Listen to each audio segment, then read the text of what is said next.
Hello, everybody. David Shapiro here with another episode of my podcast about generative AI. Today, we have another really special guest, Campbell, a guy that I've had the pleasure of speaking with before about search and a few other topics. Real sharp guy, real super friendly. I'm totally excited to talk to him again. So, Cord, would you like to tell the audience just a little bit about kind of what you're up to in the AI and machine learning space right now? Yeah, thank you, David. It's great to be talking to you again, for one thing. So I'm very grateful for that. Um, I, gosh, like I've done a lot of things in my lifetime. I um, have spent the last year a lot of time on a roof doing construction at a house here in Texas. So that's been interesting, just getting out and getting my hands dirty, so to speak. Sorry, I just scarfed down a burger before talking to you. I was super hungry, so I was like, "Oh, food." But yeah, I was always interested in computers. I graduated in 1985, which sort of dates me a little bit. I'm an older. I'm the oldest Gen X that you can get. If I was, my kids say they call me Boomer all the time, and if I was any older, I'd be a Boomer, but I'm not. I'm a Gen X, but I've always been drawn to technology. I was very lucky when I was a child. My grandmother was always buying me gadgets as they came out. So I had one of the first remote control cars, and I had an Atari. I had an Atari 2600, but before that, I had the Pong game you'd hook up to the TV. Of course, the TVs were the cathode ray tubes back then. And then I had the little Mattel, soccer games and football games and little space Star Wars game. So I've always been a technophile, I guess. And even in high school, I had an Apple IIe. So I was always very interested in computers. I was in computer lab. And when I went to college, I got a degree in computer science and mathematics. My dad was a math prof. And so, but then I grew up in Oklahoma, which doesn't have a lot of people in it. There's 3-4 million people there, 3 million people when I was a kid. And so technology there wasn't a lot of technologists around, but they were around. My dad was fairly technical. But the family had an oil company, so oil services company in Oklahoma. And I ended up doing stuff like learning to weld and using my hands to build things. But I always kept coming back to tech. So I was always into electronics and things like that. And so when I finally graduated from college, which took me a little while, I opened up an internet service provider, which was in the 90s. And I ended up doing pretty well at that and became a network engineer. So I definitely have that hands-on tendency like an engineer, but then software has always fascinated me and I love writing code. And so I've ended up working at some amazing companies. I was at Splunk in the very early days, for example, and got into logging and then ended up founding Loggly, which was sold to SolarWinds. And so did a logging company in the cloud and was able to write some of the code and direct the company there. So I've been slowly but surely sort of moving into search over the last 20 some odd years. So after I started my ISP in Oklahoma, I started working on a side project, which I wanted to collect at the time. And the idea was to collect data from the internet. So like news sites were starting to be a thing in the 90s. And I wanted to crawl those websites and pull back the current news and look at it and then try to understand what was changing in it. And so then I discovered I needed to build a crawler and ended up building a piece of software called Grub, which was then later acquired by a search engine company. So I've been in and out of search for many years and just keep coming back to it time and time again. But I was out in the Bay for a little while. That's when I worked for Splunk and doing Loggly. And I've recently moved to Texas and I'm in Austin now. So still doing search, indexing things. And Well, anyway, all that's very meandering. So I have a long, interesting backstory, but it's really just about, for me, really just going out and finding things that are interesting to work on, and getting involved with people that are working on interesting things and trying to solve hard problems. And also um, putting a focus on trying to communicate that to others in a way. So I like to write or do code examples, things like that, to be able to make it easier for people to use software. So that's I'm still at it. So I keep coming back to it now and again, and here I am again working at a tech startup in Austin. So yeah. Excellent. Well, thanks so much for that amazing introduction. I heard so much of my own life in your stories, and especially getting gadgets. I don't know if you were like this, but I would get like the RC toy or whatever. I got a robotic arm once, and within a week or two, I'd take it apart because I wanted to see how it worked. And it drove my dad nuts. He got so mad at me. So he's like, "You take all your toys apart." And I was like, but I remember, like, even now, like 20, 30 years later, I remember, well, more than 30 years now, I remember taking it apart more than playing with it because I was so curious about how it worked. My grandpa taught me to weld. So yeah, a lot of resonance there. Yeah, so there's a whole bunch to dig into. You talked about the startups, search, all kinds of stuff. So I guess let's rewind a little bit. Let's start from the scratch. You said that you started an ISP in the 90s. So what was that like? And in particular, how does the 90s compare to now? Yeah. Well, things are radically different. I have high-speed internet now. I I had moved to Dallas for a short time and was only down there for like a year, and I wanted to get on the internet, and so I looked. I forget how I even found it, but I probably in a paper or something, because I wasn't on the internet. So how do you look for things if you're not on the internet? But somehow I think somebody referred me to a company. I called him up, and it was a guy who had started the company, and I ended up talking to him. And then I ended up asking, as I do, breaking things when I'm using things, and then calling up and going, "Hey, I need help with this." And he ends up asking me, when his name was Brent. And then one day he asked me, he's like, "Hey, do you need a job?" And I'm like, "Well, I guess, I don't know. I suppose I could work." And so he goes, "Why don't you come over and talk?" And so I went over, and he hired me on the spot. And so I started working at this ISP in Dallas, and I was going to school and just kind of hanging out and working out and stuff. And uh, it was probably, I don't know, like 9 months later, I moved back to Oklahoma and ended up buying a house. And I was like, you know what? I'm going to open an ISP because I thought it was cool. And back then, we were using modems, and ADSL had not quite become a thing yet. And you could do ISDN, which was basically two analog channels in digital mode bonded.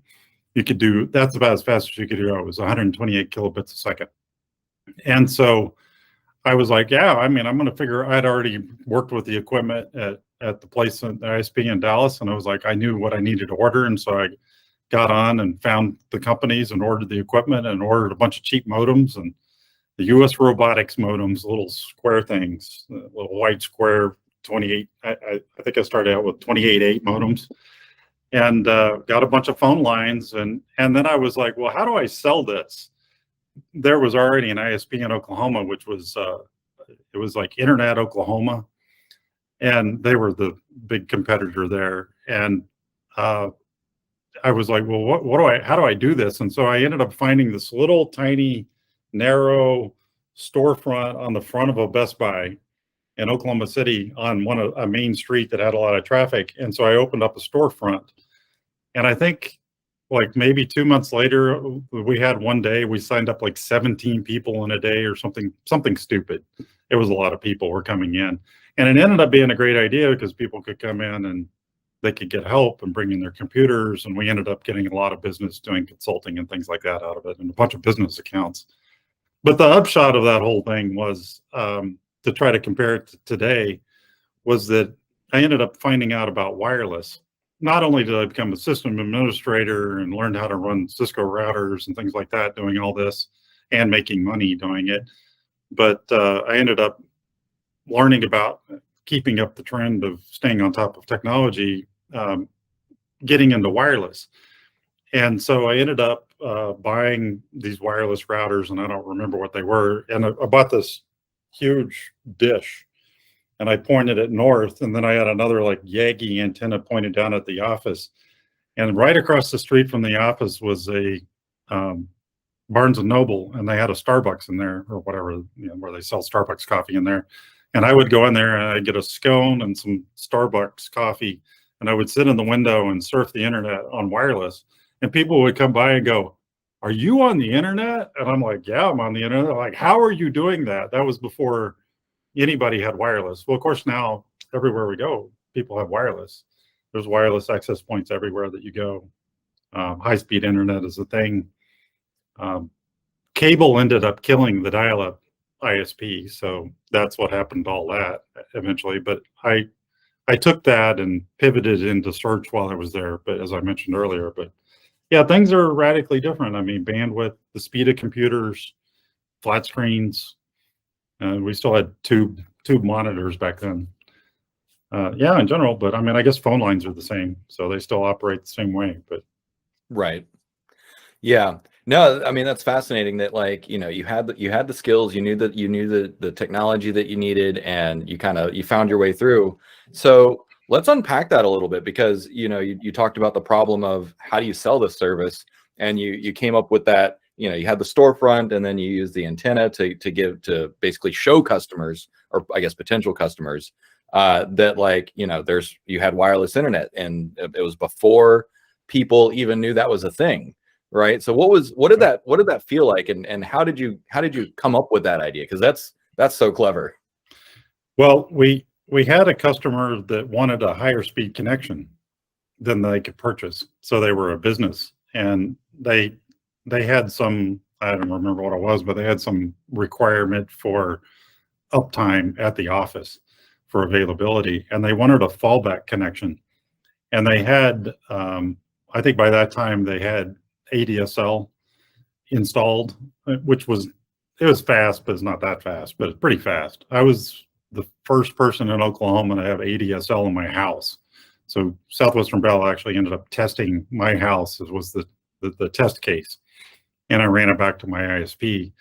But this company wanted a backup link, and there wasn't really anything they could get. They couldn't get cable at the time where they were at, because cable wasn't strung out there. And so I had done some research, and that's the reason I bought that dish, was to give them a backup wireless link. And I think the link was 2 megabits. And I think it ended up being much less than that, because I think they were like 11 miles out from the tower. But there was this apartment building with an old radio tower on it that they had decommissioned, but they let me rent it for $100 a month. So I just paid them $100 a month for tower access, and I got a key to be able to go up and check on the equipment and power. And so we ended up running a dedicated link to them, and I charged them for it. I charged them for all the equipment and charged them for the link. Yeah, I mean, that is, when you think about it, it is like, what do I have at hand? Like, what is the problem being solved? Well, we need another connection to the internet. How can we do that? Well, I was doing wireless. So it went well together, and then the equipment was a sort of a known problem, because it was routing, so it was setting up my network on the box. So I was able to take some of the skills I had, do some research on the internet, searching for things to find that would match that requirement, and then going out and installing the hardware. So that was, it's like, I think tomorrow here, I'm in Texas, in Austin, and supposedly this storm that's hitting most of the United States is coming this way. And I remember in Oklahoma, it would occasionally have an ice storm, and it would cover the antenna with ice. And those things don't work with ice on them. It totally tends to shut them down. So there's always challenges, I think, when you're at the cutting edge of things, then you find out real quick what the problems are with it. So Yeah. what it takes to actually pull it off. Yeah, excellent story about wayfinding, and like you said, it came down to you had a customer who had a need, and you had the knowledge and skills to fulfill that need. And it was at the time unsolved, right? Like you had to get the ISDN, you had to get the dish, and of course now that's all been operationalized. And you mentioned that that the dial-up or the phone-based ISP was killed by cable. So what was that like? What was that process like? Was it one day like Time Warner or whoever the cable carrier out there was said like, hey, we're coming to town, and did you know that it was coming, or just walk us through that. What was that transition like? That was Cox Cable, and they announced they were going to have internet. And then I kind of looked at that and thought, well, I'm not getting Cox Cable. Even though I had Cox at the house for cable, I was like, I'm not getting their internet. But then the reality is they ended up having the infrastructure for being able to transmit the signals into the customers' houses. And with the ADSL tech being limited to the distance between the COs and the houses, you really couldn't service as many people as Cox had managed to install. They had this reason to, because people wanted to watch media. So they've strung all this cable, and now they can run the internet on it because the tech hit that allowed them to do that.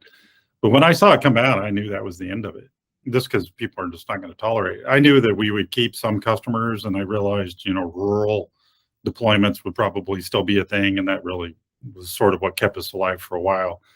But I had my attention had drifted away from running the ISP. It had become, I ran it for I think like 7 years, so quite a while, quite a big run, and I had gotten bored with it just because there was not really much to do, and cable had come out, and we just kept plugging at it, and people still needed dial up, and it was cheaper than cable. So for people who didn't want to spend the money on cable or couldn't afford to get cable in the house, then that was a thing for sure. But so cost is always a function of competition, but I knew it was the end of it. And I had started working on this crawler, this distributed web crawler that I called Grub at that time. And so I was actually had another office that I was across the street that I was sitting in with these other bunch of developers working on this prototype of this crawling system that we later sold. But I wasn't that big of a deal. I actually sold the company off to one of my customers and just kind of didn't look back. It was really not, it was, as anything with tech, if you get into it and your revenue is tied to that type of technology, you're going to have to let go of it at some point or change. So I evolved by just starting another company. There you go. Yeah, no, that was a very timely pivot. And so the problem that you wanted to solve with Grub, that was a fascinating problem. And it's still an unsolved problem, right? Like basically you wanted to invent what we would now call like a news aggregator, right? And you went to, you did Loggly, you did Splunk, and you did Grub. So tell me a little bit about that. Like, did you solve that problem? And you mentioned that you sold Grub. So yeah, walk us through that early foray into what, news aggregation and logging. Yeah, while I was running the ISP, I had hired a person to do support and to sign-ups and things like that, mainly support. And he was going to school down at OU and has had an amazing career. He's a wonderful person, Frederick Lee. But I asked Frederick to prototype something, which he wrote it in Perl, but he wrote a crawler.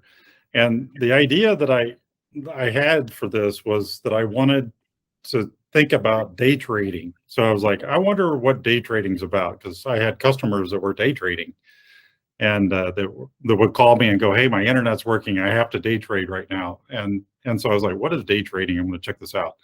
And so I asked Frederick to prototype a crawler that would crawl some websites, and the idea was we'll crawl a couple of newspapers, and then we'll like pull back the content, and then we'll look at it somehow. I hadn't figured that part out, and I was familiar with curl and wget and stuff like that, but I said, I just want to see the web page, the text on the web page. And so something like what we considered be done with Beautiful Soup today, for example, if you use Python. And I just want to see the headlines, and then I want to try to figure out what the sentiment is of it. And I don't know where all this came from, but it was like, if we could figure out the sentiment, then maybe we could day trade on things, because it's going to hit the news on the web. It's going to hit the news, then people are going to go and they're going to click on their day trading thing and they're going to trade on it. And maybe we could figure out a way to get ahead of that. Well, that whole thing, that just went out the window, and we ended up building a prototype crawler. And then I had this other thing that I had found, which I don't know if you ever saw it, but SETI at Home, the search for extraterrestrial intelligence, and it was scanning signals. So I had downloaded that and installed it on all my computers and would tell my customers about it. So the internet shop had a bunch of SETI at Home people running on it. And I was like, well, what if we did that for crawling the web? That was the idea, right? What if we just distributed the job of crawling the web? Because everybody's crawling the web all the time with their browser. So why not just crawl the web with your browser, and then, but an automated browser that you run, and then just send in what you find that's changing, and then to some central authority, and then that authority can kind of keep up with what's changing. And I know at one point we'd gotten pretty far along with the project, and I emailed Eric Schmidt at Google, and I don't think he was CEO or president at that time. I just knew he was there.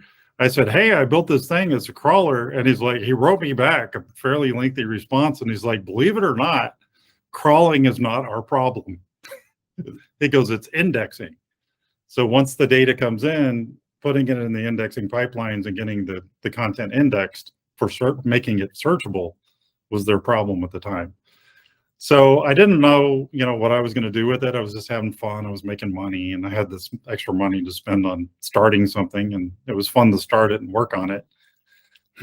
But then what happened was one of our customers I think it was one of our customers, maybe it was me, I don't know. Anyway, it doesn't matter. Somebody posted it to Slashdot, and we got Slashdotted. That was the term at the time for, hitting it big in social media. So we got Slashdotted. And then after we got Slashdotted, I had just had my daughter Lily, so that dates this story perfectly to 20 years ago. And she was crawling around on the floor as a baby, just barely able to crawl. And I got this email from this guy at a company called LookSmart, and I missed the email. I used to read my email on Pine, and so that another dating event. And so I missed the email, and he basically was emailing me saying, hey, we want to buy you. I saw you on Slashdot. And the thing that was interesting about getting social media stuff is that if you don't have customers, kind of goes like, you think like, well, if I get, I get on social media and then I'll get a bunch of customers, but really it helps if you have a bunch of customers and you get on social media. That's really the winning combination, or users in our case with Grub. So we had an awful lot of users. I think we had at one point in time like 1,000 people running the crawler. So we actually took down several people's websites because of how fast it could crawl. So we had people with T1s at the time, which was crazy. And so this guy at LookSmart emailed me and said, hey, we want to acquire this technology. And I'm like, okay. And so I flew out to San Francisco from Oklahoma City, country boy coming to the big city, and they bought it. They made me an offer, and I'm like, well, I'm not going to turn that down. I had no revenue. I didn't know how I was going to make money with it. So it's like, done, I'll take it. So basically a very strong proof of concept implemented with a bunch of people using it just because it was interesting. And but then the reality is we weren't doing anything with the data. We were just dumping it. We were trying to index it with Lucene at the time. So that was my first exposure to search was through Grub. So starting with crawling. Excellent. Yeah, I appreciate the story about how you accidentally distributed denial of service websites very early.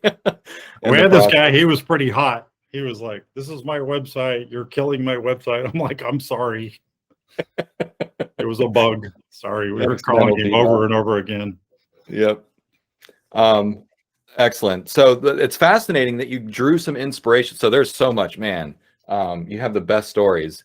So you drew some inspiration from SETI at Home. which I used I used to run a client called Folding at Home, which was a similar idea, but for folding proteins. And of course, right. yep. Now we have AlphaFold 2 that can do it infinitely better.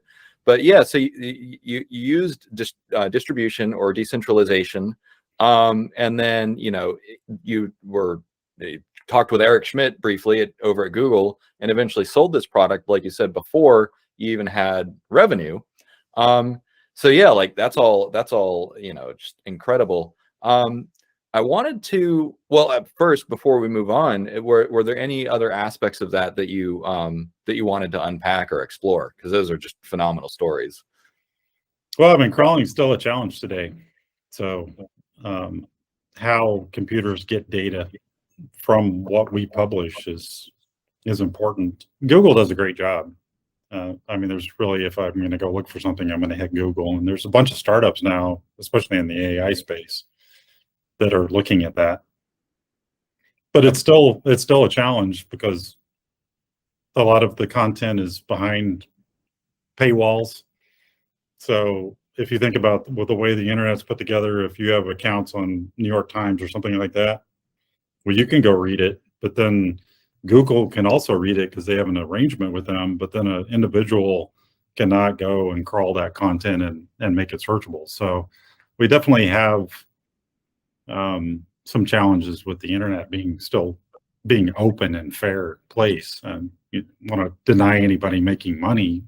New York Times makes money off of creating content, but then they're consuming our attention, certainly at an increasing rates. So it's sort of a trade-off. It's like maybe we should just be getting what we need instead of what they make money off of. But anyway, there's a whole bunch to unpack there, but I'll just leave that there. Oh yeah. Yeah, no, that we could spend hours and hours unpacking search and internet and paywalls and all the ethics and economics therein. For your story though, you said that not too long after that you went and you founded Loggly, you moved to Splunk, you sold it was sold off to SolarWinds, or not, Splunk wasn't sold, but Loggly was sold to SolarWinds. Yep. So yeah, tell me about, because this sounds like another kind of a big pivot for you. How did you follow that path? After I sold Grub, I went to California for about 6 months to work for the company on a contract. And the two main employees that had written the chunk of the crawler went to work for LookSmart. We got assigned a product manager that ended up going to Splunk in the very, he was like one of the first 10 people there, I think. And then Igor and Ladio, who were my employees at Grub that built Grub, ended up going to Splunk very early on, and they ported Splunk to Windows, and then they helped stand up Splunk Cloud. So, and I think Igor's still there, and Ladio has since moved on, but they were both there for quite a while. And meanwhile, I went back to Oklahoma and did a photo sharing startup, and which we had about 120,000 users, but we didn't have a lot of revenue. So, but then Flickr came out at the same time, and Flickr just kicked our ass. And so, and they had funding, and we were just kind of bootstrapping off of what I had made off of Grub, and then a partner in it that contributed to the investment. But I look back at that, we were kind of on the cusp of things like Ajax calls. So when we started, the company was called Zoto, but it was photo sharing startup, basically like Flickr. And we had tagging, and you could have uploads and things like that, and organize your photos into albums. All boring stuff now, but at that time there weren't even Ajax calls, so we were hacking around a lot of the ways to do that, and that was just a failure. We never sold it. We put a lot of money into it. I lost a lot of money on that, but I learned a lot over the years. And I worked on it about 6 years, which is a long time, but that's sort of my history, is I spend a lot of time on something for a while. But after that, I was like, San Francisco, when I had sold Grub, I was like, I really like that place. And Oklahoma is this, I rationalized to myself, Oklahoma's a hard place to start a startup. And so I was like, I'm going to commit to this and I'm going to move there. And so I packed up the family and we moved out there. I had 2 kids, and my ex-wife and I moved out there. And it was interesting because the second we hit, what had happened to Igor and Ladio, which was from Grub, they had gone to Splunk, and he's like, Ladio said to me, "Hey, you should come in and talk to this guy." And I did. I went in and talked, and the same day they hired me. And I was Splunk's evangelist. So my claim to fame at Splunk was basically I started the first Splunk Live. So Splunk Live is a huge event now, over 5,000 people, I think, the last Splunk Live. And I put my brain on apps, so like Splunk apps and things like that. But that was a good run. I was at Splunk for almost 2 years. And what was interesting, though, is as well as Splunk did, a lot of people don't know in the early days, they weren't doing so well.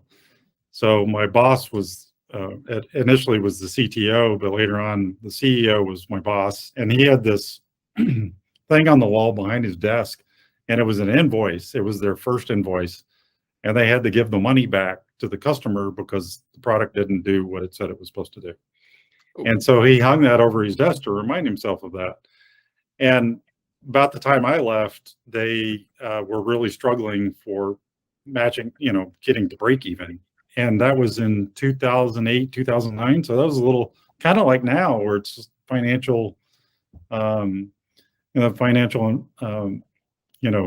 atmosphere is not great. And, people are looking at, not reinvesting in something, or, cutting.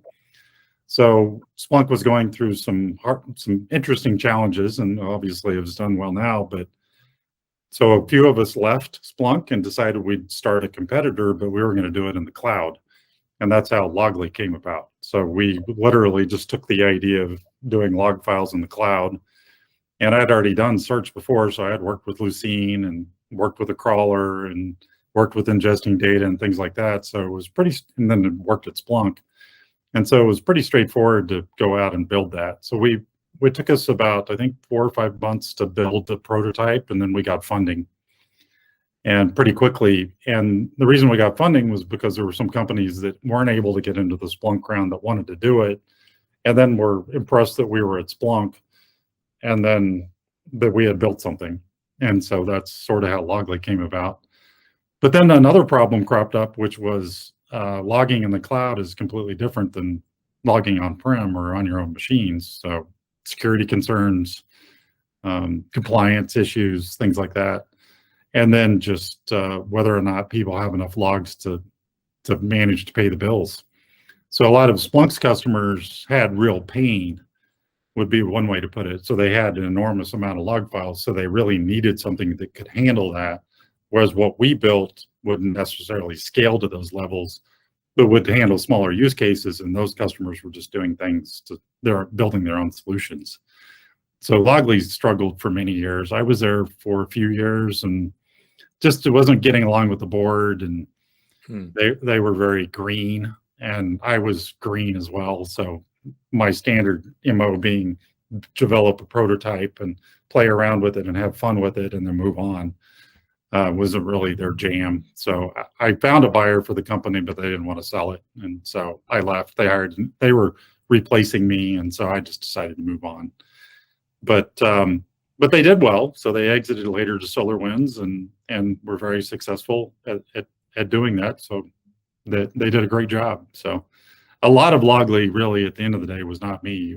I named it, came up with the idea, but many people put their efforts that went into that were not my own. So a lot of people there have a big reason to be proud of what they did. So I would say that, that's the important part here, is that to build something that other people can take over and make it their livelihood is very rewarding.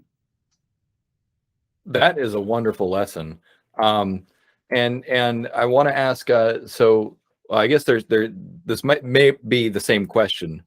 So I'll let you choose how you want to answer it. But so what are you working on now? But also you've mentioned a few things like, building stuff that helps people is rewarding. You mentioned teaching and writing things was also part of your MO. So I'm wondering if you could talk a little bit about like that leadership aspect and or what you're up to today. Yeah, yeah. Um, so my dad was a math prof at college, and so he was always very much about teaching. So whenever he wanted to show me something, we would sit down and he would go through the motions of teaching and was great at it. And so that definitely made it an impact on my life.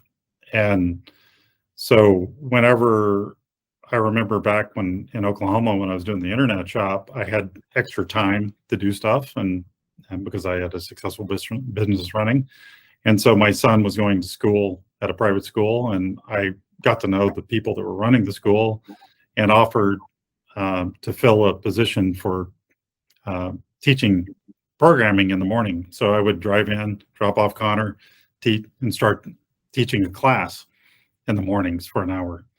That later on transitioned into, like at Splunk, for example, is just figuring out how do you use this product. How, like we talk a lot of times in the industry, we talk about product-led growth. And I recently had to look that term back up because there's a lot of talk about that here at FeatureBase.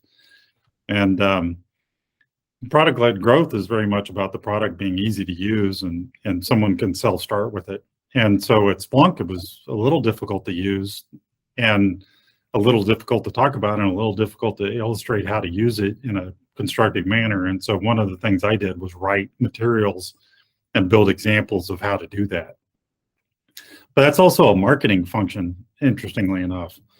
So if you are technical and you can write and you can create a little bit of code around that product, then that ends up being basically developer advocacy, or what they used to call a technology evangelist. I think they got rid of that evangelist term for some reason. But as time has gone on, I maybe for a little while resented it, but I got bucketed into that technology advocate role and community building. I think communities build themselves. I don't know. There are people who, maybe sometimes when you have a really strong leader of a particular technology, they can build the community. But somebody like myself who's a strong generalist and can write and teach other people about it, I look at it as about more like community enablement. So I enable a community to be grown around a given technology by writing code against it so other people can follow what I did. And I think that desire to break things or to discover new technologies or to understand things, and that's very much the programming process. Is it's like you're going along and you're like, I'm getting stuff done, this is cool, oh crap, why isn't this working? And then you spend 30 minutes searching on Google for why it's not working, some esoteric thing, you fix it and you move on, and then you rinse and repeat. And for me it's about helping other people figure that out, and I love doing that. If somebody can launch a piece of software they couldn't before because of something I wrote, then I've done my job. And if I've broken the product in a way that causes engineering to have to go and open a ticket for it and fix it, then I've done my job. So it's a strange practice though. And as I said earlier, I kind of got tired of being bucketed into that. And a lot of times people don't understand that value of coming in and breaking things. And sometimes it's very difficult for me to produce material because I can't get the product to do something. And so it's a balancing act. You have to kind of balance expectations with, like, this is the actual function of this, is somebody's going to be able to come in here and use this product. But I don't know. I want to, somebody told me today, stop rambling. No, Not just rambling. I don't want to, I want to be a little self-aware. That's fine. No, you're a phenomenal storyteller, and I'm learning, and the audience is also learning. So thank you so much. But yeah, so you mentioned your current venture is FeatureBase. Right. So do you want to tell us a little bit about like how you got involved in this and what it's doing? Like, what's the value prop, lessons learned? Go for it. Yeah. So FeatureBase is, I'll give the pitch. I've been here 3 months. I should be able to give the pitch by now. So FeatureBase is an in-memory data store. And you could consider it a database, They used to call themselves a feature store, but essentially it stores data like a database does. So we have SQL, but it's in memory and everything is compressed to binary. So it's based on technology called roaring bitmaps. And then it's also based on B trees. So when you look inside the database, unlike a traditional database, you're not going to find strings. You're going to find binary representation. Of course, everything's binary on the hard disk, right? But at the end of the day, when you actually look at those bits in feature base, they represent single features or single attributes of a thing. So you can definitely use SQL to store stuff into us. We'll take all the strings out, strip them out, and turn that field into whatever a set of features or attributes of a thing. Even for high cardinality things, so if you have a lot of different things, and in this case, we talk about a machine learning model, for example, machine learning model that knows 100 different things when it runs at inferencing time, we could store those integer values or those binary representations of what it's inferencing, plus the timestamp. We can store those very quickly and do it in memory. Excuse me. But unlike a traditional database, if you've ever done that select count star inside the parents, from whatever, that usually takes a long time because you have to do row scans. So you have to scan all the rows, look for the field, pull out the field, add it to some value, and keep tallying that up. In our case, we don't have to do that because it's already stored that way on disk. It's stored differently. And we're only one of a few different technologies that are like this, that store data like this. And so our customers tend very much to have massive amounts of data. We have one customer that they had, I think, 1,000 Hadoop servers. They ended up replacing Hadoop with us with 11 servers and all running in memory. We have customers that send us hundreds of millions of records a day. They're storing tens or hundreds of billions of records in us. So it's an extremely fast system to look up things in. And I coined the term the other day while on a Gartner call. It was like MLAP. So it's a machine learning analytics processing. So basically a way to store data from sensors, events, and then run machine learning algorithms on models on those events stored in binary format. I've done a horrible job of explaining it, but it's it's a very technical product. It's extremely fast though. Yeah. I was able to follow, and yeah, I was thinking as you're speaking, it's like you solved the indexing problem. I know this isn't for web pages, but the scale of what you're talking about, hundreds of millions of records per day, per hour, billions and billions and billions. How does this work that you're involved in now kind of compare to stuff in the past? Like you mentioned, internet is what, 1,000 times faster than it was in the 90s, maybe more, or a million times faster. I'm not going to do the math in my head right now, but yeah. So how does this current tech, like, what does it feel like just kind of having gone through this whole progression and just this exponential growth over time? It's interesting. When I got back into it, I had heard of Kafka.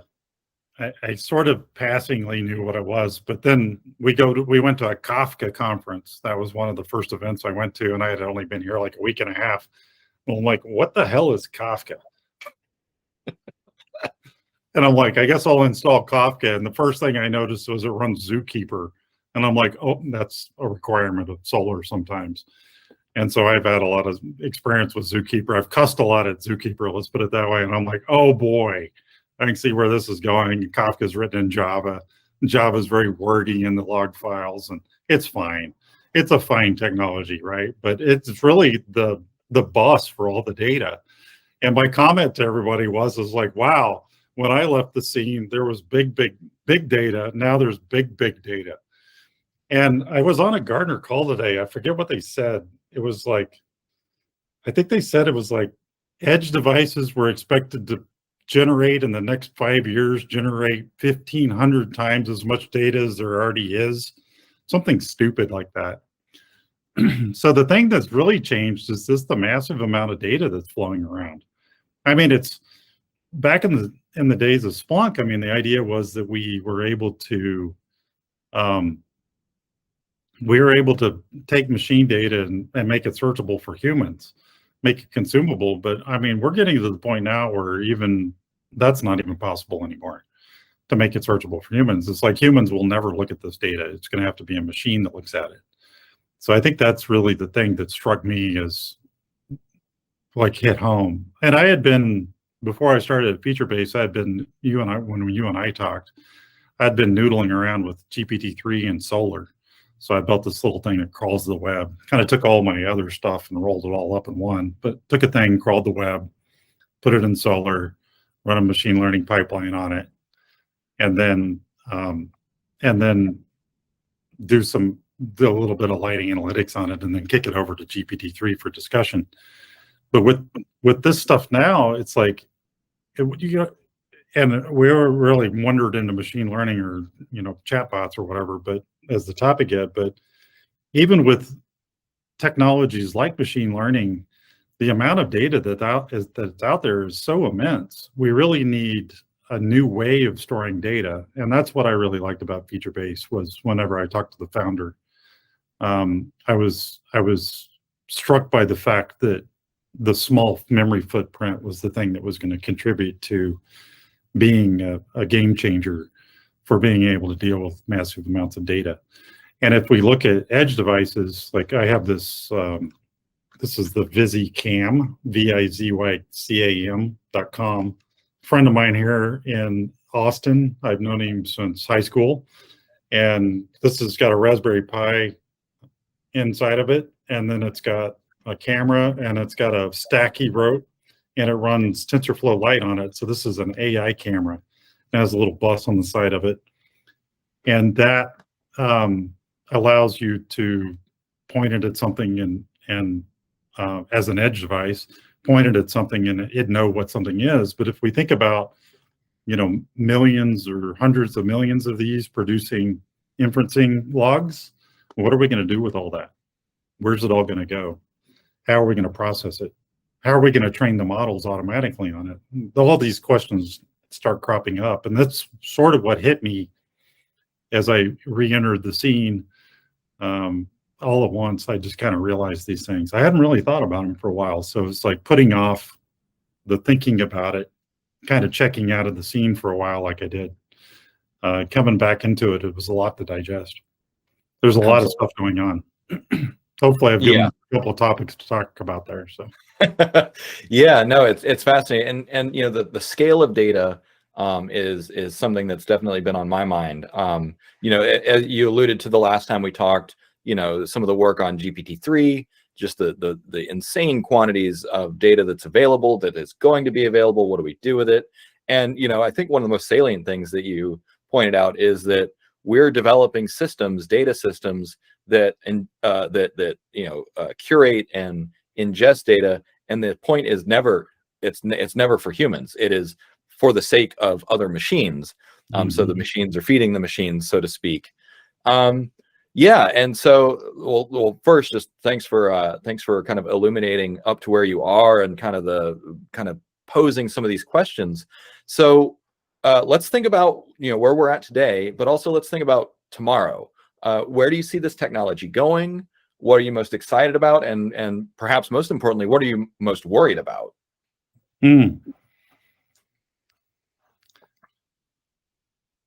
I don't know that I'm one of those AI is going to kill us all people. I don't, like I kind of look at it like we can do that ourselves, right?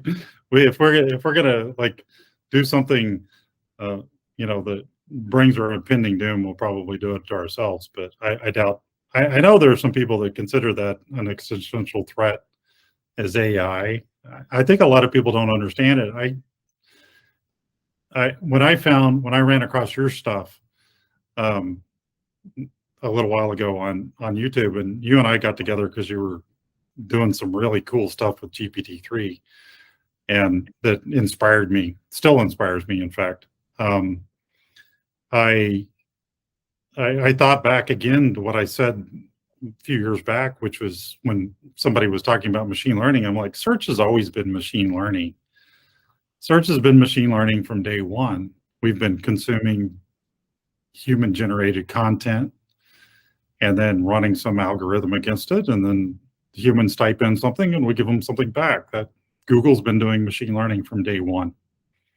It's not really, the models have changed and the way we build the models have changed. But then when I think about a machine learning model, I Googled the other day, I actually asked GPT-3, I said, how are you stored on disk? And it's like, I don't understand the question. And I'm like, okay, so you're a machine learning model with that has it, there's an inferencing step going on. So you have some data in you, right? And it's like, yeah, something to that effect. And I'm like, well, how's your data stored on disk? And I just had no idea. And I'm like, realized like, I have no idea how that's stored on disk. It turns out it's just stored in files a lot of times. But if you think about a machine learning model, like let's say one you can actually download, not GPT-3, but you can download one like the TensorFlow Lite model that runs on here is, I think, ResNet 80 or 50 or something like that. It's pretty small, but it's just a file with a bunch of tensors in it, which is floating point numbers in arrays. And it's just stored just like anything else. So it's sort of a database, isn't it? I mean, I like to think about it as a database. I mean, yes, the queries are done differently and it's not SQL or whatever, but it's a database. I mean, I'm querying it. I'm sending it a picture as the query, and then it's returning a response. So it's like a database. So I think that if we think about it in terms of those things, it's like we've had this tech for a while, this threat that we perceive occurring of like all the artists are going to lose their jobs or whatever. I mean, machines are exceedingly good, or humans are exceedingly good at breaking machine software. So I'll write some software, you break it. You write some software, I break it, right? That's sort of how it goes. This thing, I got one of these Ultra watches, and this thing has a habit of coming on. If you're waving your arms talking, it has a habit of coming on at the most inappropriate times, and then it doesn't understand what I'm saying most of the time. So it's like things mostly work, but I don't really worry about AI rising up and squishing all of us necessarily. I mean, it may happen, but I think the thing I'm worried about is people continuing to blow things out of proportion or get overly excited about something when it's not quite that cool yet. But then like we're pushing it in the press. So it's sort of a press problem or a social media problem, I think. That's fair. Yeah, I am a very optimistic and sunny person, and I've been accused, perhaps rightly so, of being a little on the cavalier side, or a Pollyanna about it. But yeah, so well, you mentioned like there are still limitations, right? Like as powerful as these things are, there are limitations. They get it wrong, which is a fantastic point. So I do appreciate like kind of tempering, both the excitement but also the fear, right? So with that in mind, what's next for you? Like, what are you up to? What do you want to achieve in the next, 1 to 2 years? Or who do you want to hear from? Is there anyone that you want to, reach out to you or follow you, or how do you want to connect with the world? That's a good question. I for a while got rid of all my social media accounts, but I have Twitter, so I'm Campbell Cord on Twitter, and having fun being back on Twitter again, even though all the different things are going on with it. And I get on Hacker News, so I spend, if I do social media, it's Hacker News or it's Twitter. That's pretty much it. And a little bit of LinkedIn. I was looking this morning. I'm sort of fascinated with John Carmack.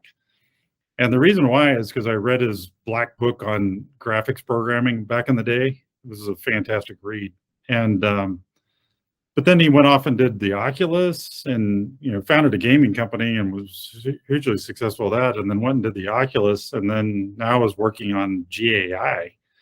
And he's up in Dallas.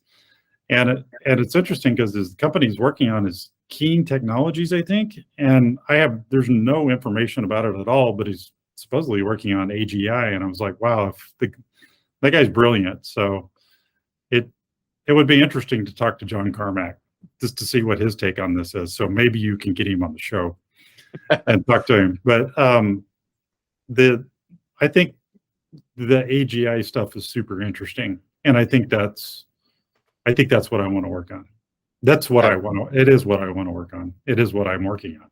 So I'm at Feature Base, and I'm very much about our community here, but I have these internal passions that burn. And I'm here as long as I need to be here to help them grow and build out their offering. But I think at the end of the day, it's about artificial intelligence and all artificial awareness. When I was at LucidWorks, I was really on the fence about it, but I did a talk on building self-aware machines and what it was going to take, basically covering the theory of mind, philosophy of mind, all the way through the technology, and then like, what is it going to take with software? And I drew this little diagram, and this was in 2018. I drew this little diagram, and it was basically Dolly is what I drew, sort of. And there were a couple of like transformer models back then, and I don't, full disclosure, I don't build models. I've trained some very, very simple machine learning models, but I think that the thing that we need for machines to figure out in order to kind of get to the point where they understand us a little bit better is to make them a little bit more human-like, is to make them aware of what they're doing in a moment. And what is awareness? This is what our attention is on. So if a machine can shift its awareness or its concentration around on something, then I think that, and it has a choice in that, I think that we may be moderately successful at building something that's a little bit more human-like and can respond to things a little bit more like a human does, where there's like a task involved in like, what am I doing today type thing. GPT-3 is super interesting, but I think a lot of times we're wowed by it because it's indexed a lot of human language. So a lot of human language tends to describe the process of being aware or talking about something as if we were really aware of it. And it becomes fairly easy to fool somebody with GPT-3 seeming like it's aware or awake. But the reality is as you well know, GPT-3 doesn't even have memories. So if you talk to it today and then you come back and talk to it tomorrow, it has no memory of that currently. And it has no way of remembering it. And even the bots that I've found that are Discord bots that do that tend to have a problem, and they get stuck on stuff. So their memories will then come in and kind of pollute what they're talking about in a given moment. So I think there's a big challenge there in trying to build what would be considered artificial awareness. But I think it's an interesting problem to go after. But I kind of wonder if it matches up well with our current business models. Like, is somebody going to fund building a self-aware machine? Not only if it doesn't make money, if it's just for the point of doing it, then, I don't know. Yeah. No, I mean, all of that is ultra salient, and yeah, let's spend a little bit more time on some of these last topics, if you don't mind. Yeah. Are you? Yeah. Okay. I know, like, we're getting into the part where you're more knowledgeable than I am, so I should start deferring to you here. So I want to hear you talk a little bit. Sure. Well, I don't want to make the episode all about me, but one thing that I did want to ask is, so let's reframe it. So you mentioned, awareness and responsiveness, and of course, memories and self-awareness as being some of the components that are missing. And, those are the adjectives and descriptors that you use when you said, we need to make AI a little bit more human-like. And then, of course, as you pointed out, like GPT-3, it's completely stateless. It's ephemeral. And some people that I've talked to say that that's a good thing, because if your agent, or not agent, but if your model is completely stateless, it has no idea where it is or what it's done or where it's going, and so therefore it can't come up with any hostile plans over the long run. So I guess let's take a quick look at the difference, or not, maybe not the difference, the implications of things that, your area of expertise, search, indexing, and logging, from prior experience, and how that might be bolted onto or merged with these large language models today. Is that something that that you're thinking of when you say that you want to work on AGI? Is that kind of the direction that you're looking, or let me know if what direction you're going? No, that's totally right. It's about, when I started working on Meta, I which is my project that I built during COVID. That was my COVID project. So meta.us. What I did is I took Solar, and I took a Solar deployment and made it to where I could deploy a whole bunch of Solar instances. Basically give someone a slice of a Solar instance. And Solar being a search engine that takes JSON formatted data or human readable data and puts a full text index on it. So it takes what are called documents through JSON. So one of the things I do with Meta is I have a crawler that's based on Selenium, which is a testing framework, and it takes a full snapshot of a page. So I don't look at the DOM or the HTML of a page. I take a picture of the page, and then I pass the picture to Google, who has this thing called Google Vision, which is an AI, and it extracts all the text. Most of the time, it'll extract the text correctly, mostly correctly. As it turns out, it doesn't matter. And then I take all that text, and then I create a document, and I insert it into Solar. And then that document is now operated on by a bunch of machine learning pipelines that can be started by users or can kick off automatically. And what happens is that document is then moved to a particular model, such as GPT-3. And GPT-3, I consider to be like multi-model. So obviously they have multiple models you can select in the pull down, but basically when you talk to GPT-3, you have to give it a prompt. So it's like a search. Again, we go back to me comparing machine learning language or models to search. Search is machine learning. So when I do use a language model, a large language model, I'm going to send it a search query. And those queries I consider to be sort of models in and of themselves. It's a language. You're constructing a query in a certain way. So if you were to use SQL, for example, and you made a mistake, then it would throw an error if you were using Postgres or something. But in GPT-3, it's not going to do that. It's just going to respond a different way. So if you're very careful about how you build these prompts, and if you're very careful about using coding to build the prompts, then you can get some really interesting results by doing that. So I think that by using search, what we can do is we can save what somebody said. We can save what the response was, and then we can use some sort of statistical model. And this is one of the reasons I like feature-based, is because feature-based can be used to store analytics about these interactions. So then we could do some sort of analysis on it afterwards and determine whether or not what the bot said was correct or not, maybe with user feedback. And then we could weight it, and then we could then report on it. And then by being able to pull a report out of the search engine, then maybe we could build better prompts, or maybe we could fine tune the model, or perhaps even retrain a model with that updated information. And I'm certain that OpenAI is doing this.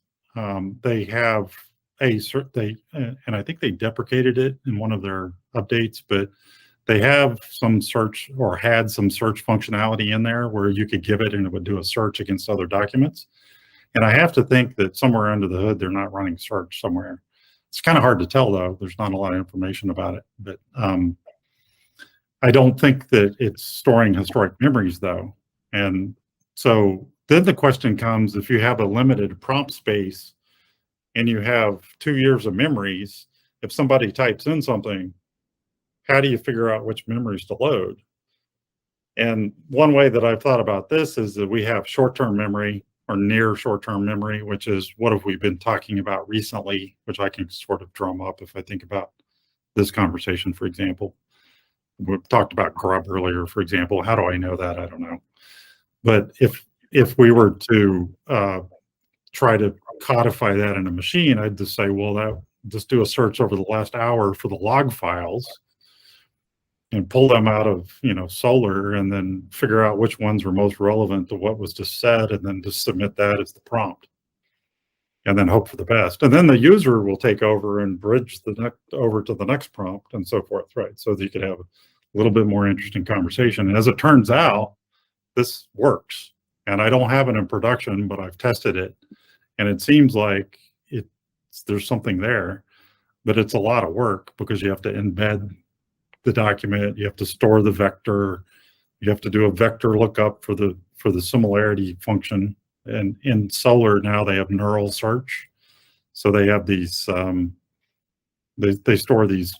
You can store a vector basically if you're familiar with Weaviate. So vector search engine that stores these embeddings that OpenAI returns, you can put it in Weaviate and do a search against it. Well, Solar supports the same thing. So these the idea would be that as you're typing to something, it's looking at what it said previously.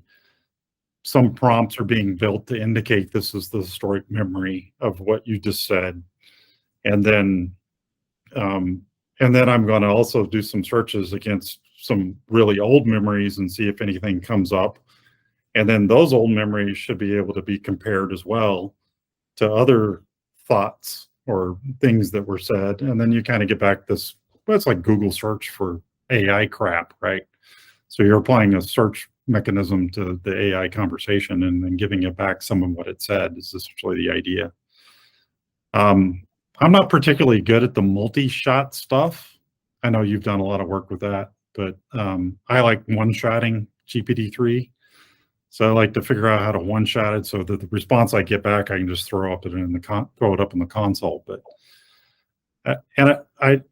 you and I talked about this a little while ago, and I had said that I wanted to open source some of this. And so what I'm working on right now, that's going back to what's next, is what I'm working on with intent right now is a Discord bot. And so this is open source. It's going to be open source. In fact, it's already open source. There's not much of the code there right now, but it's called Slothbot, and it's under FeatureBase's GitHub account. And Slothbot, the intent with Slothbot is it's going to have Solar. So I'll talk a little bit about the layout of the tech. So it's going to use a search engine for storing the discussions that you have in a Discord channel or in a Discord server. It'll record everything everyone says, and then anything that the bot says back.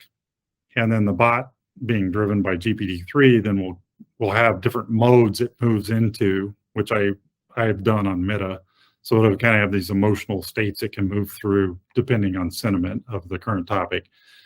And then the idea is that it will remember whatever anybody says or what it says, and then whenever somebody asks a question, it'll try to pull back those historic memories from both near, like if you're in a channel, it'll pull back the last 5 minutes and be able to reference that, or it'll be able to go off and search for something that was mentioned earlier, like a link.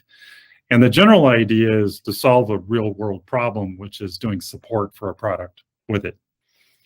And I think there's a couple of products out that use GPT-3 to do this now, but the whole idea, I wanted to open source it and sort of codify my ideas about how to use these historic memories and stick to the search aspect of it. I think there's a lot of stuff with AGI that's going to have to be done with vision, but and I'm sort of with the Visi, I'm sort of noodling around with vision a little bit, but I really want to focus on the search side of it. I think that there's got to be a way to store these memories that something has in order for it to be aware, if you will. I think that's sort of a contentious term, awareness. Like I think somebody might say, well, how can a machine be aware of its own existence? But I think they've already shown this robot was watching, or this AI machine learning algorithm was watching its arm move. So it was able to see its arm moving in its vision. So I think we've already kind of gotten there. Yeah. Yeah, fantastic work on Slothbot. I do remember we talked about the implications of long-term storage and search indexing, and hypothetically, Solr or any other neural-based search or vector-based search. I mean, they can scale to billions or trillions of records. So these, there's a potential of machines that have a vastly more precise memory than you or I. But then, of course, you problem limitation of token windows. But yeah, so did you? So hey, you mentioned that you wanted to meet John Carmack. You want to work on AGI. You've kind of shared some of your own work. Do you want anyone? If anyone wants to help or contribute, would you like anyone to reach out to you either on GitHub or? Okay, that'd be great. Yeah, we have. Okay. Yeah, we have a. I'll send you the link to our Discord. Perfect. And yep. I'll post it on the video. Feature First AI is the name of the Discord. So we tried to make a general purpose AI group. So we're just getting it going. So we wanted to build a dedicated Discord group for talking about AI and in general developing AGI type tech. I think we're all, I don't know. Sometimes I post a Hacker News and then I get sort of a mixed response, usually pretty positive response. And I always try to be kind if I can, unless it requires being very direct, in which I will be direct. But I think that sometimes when we approach something from the being scientifically minded about it, sometimes we can't quite put our finger on what it is that we need to test. And I always like to just go try it and see what I can do. I mean, there's talking about something and then there's doing something. And I very much like doing things. I also like talking, but I try to balance the two so that I get something done that I can then talk about. And I can say, well, I thought this and that was dumb because I wrote it. And then I saw that my errors and my ways. But I don't know that anybody on this planet, I mean, I heard this thing one time where it's like, nobody on the planet knows how to build a pencil by themselves. It's like, that seems, I don't know, maybe I could figure out how to build a pencil. Seems like it should be doable, but I don't know. Evidently, that's a thing. And so then I was like, well, no one person on this planet is going to build AGI. So how does some random person on Hacker News think they have the knowledge enough to tell me that you can't build a self-aware machine? And it just seems like we set it as a goal and then we try to do it. And if we fail, then that's the scientific method, right? If we fail to do it. I guess the scientific method is the other way around. You make an assertion, then you try to prove it false. But, so I guess we need to try to prove it false, that we can't do that. I do think that it's very much, I mean, I've watched too much science fiction and I've read, I read Foundation. So, and, numerous other ones where there were AIs. I think it's a thing. I don't know it's a good thing, but I think it's definitely a thing that we'll have machines that think, sure, why not? Yeah. I don't think it's going to be any different than this thing. I mean, like if I had showed you this 30 years ago, you'd be like, what in the world? But then here it is, right? So Yep. Excellent. Well, Cord, thanks again so much for coming on and talking with me. As always, I learn a lot, and I'm also just want to say I'm blown away by your wisdom and humility, and so thank you for sharing that with me. As usual, I'll let my guests have the last one or two sentences. What's something you want to put out into the world that you'd like everyone to hear and reflect on? Well, first off, I hope that everybody shares this video and so with all their friends so that David is successful in what he's doing here, because it is very important. And I very much appreciate you, David, for all that you've done, especially around the GPT-3 stuff. I know a lot of people look to you for wisdom there. And I would hope that everyone, of course, during this holiday season has a great holidays, but that we think a little bit about disconnecting from this technology every now and again. It's going to be a thing moving forward. We're all working very hard to build little machines to run around doing things for us, but every once in a while, just to go out and stick your feet in the grass is what I would say, right? Look up in the sky and wonder a little bit about what's up there. We could all do that. Get out of these things, right? There you go. Excellent. Fantastic words of wisdom, and we will end on that because I will not be able to top it. Thanks everyone for watching, and have a good holiday season or whenever you're watching it.